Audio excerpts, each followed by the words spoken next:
মানিক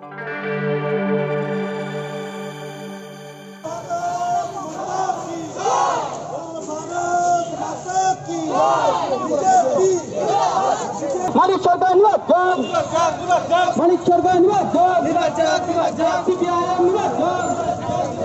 লাল সালামের চামড়া তুলে নেব আমরা, লাল সালামের চামড়া তুলে নেব আমরা, লাল মাফিয়ার চামড়া তুলে নেব আমরা, লাল সালামের চামড়া তুলে নেব আমরা। দিকে দিকে বিজেপি কর্মীদের উপর আক্রমণ করা হচ্ছে কেন? মানিক সরকার জবাব চাই, জবাব দাও, জবাব দাও। মানিক সরকার হাত পাও, তুলে দাও মানিক সরকার।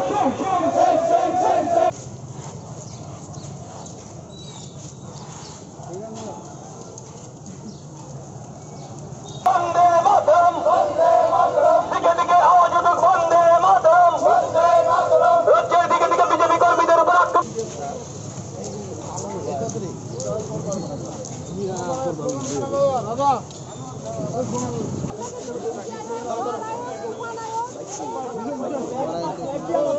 যে ভারতীয় জনতা পার্টি 2018-তে সরকার প্রতিষ্ঠার পর এই ত্রিপুরা রাজ্যের মানুষ দীর্ঘদিন ধরে যে শান্তির বাতাবরণ চাইছিল, ঠিক সরকার সেই দিশাতে কাজ করছিল।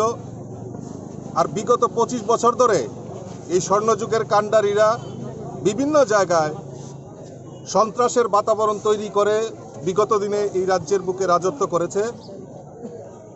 গত 2 দিন যাবৎ এই কমিউনিস্টরা, এই সন্ত্রাসীরা আবারও তাদের পুনরাবৃত্তি করার চেষ্টা করছে। ভারতীয় জনতা পার্টির কার্যকর্তারা তৈরি আছে, ধৈর্যের পরিচয় দিচ্ছে। আর ধৈর্যের বাঁধ যখন ভেঙে যাবে তখন এই কমিউনিস্টদের আর অস্তিত্ব খুঁজে পাওয়া যাবে না। রাজ্যের তৎকালীন মুখ্যমন্ত্রী তথা যে বর্তমান বিরোধী দলনেতার সাদা পোশাকের আড়ালে তার যে জঘন্যতম রূপটি মানুষ দেখতে পেয়েছে, ত্রিপুরা রাজ্যের মানুষ দেখতে পেয়েছে। আপনারা জানেন 2018 সালে সরকার পরিবর্তন হওয়ার পর রাজ্যের মাননীয় মুখ্যমন্ত্রী বিপ্লব কুমার দেব যেভাবে পার্টির কার্যকর্তাদের নির্দেশ দিয়েছিলেন যে কোনো রকম রাজনৈতিক সন্ত্রাস যেন না হয়, কোনোভাবে বিরোধী দলের উপর যাতে আক্রমণ চালিত না হয়, সেই চেষ্টা কিন্তু ভারতীয় জনতা পার্টির 60টি মণ্ডলের কার্যকর্তারা সেটা করে এসেছিলেন। এবং আমরা মাননীয় মুখ্যমন্ত্রীর নির্দেশ মেনে কোনো রকম রাজনৈতিক সন্ত্রাস, ছিনতাই, রাহাজানি আমরা কিছুই করিনি।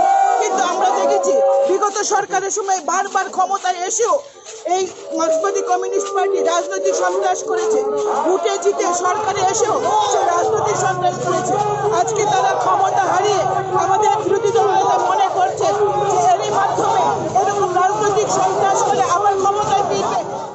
Don't forget to like, share and subscribe to East Mojo. For any queries, put them down in the comments section below and press on the bell icon for notifications.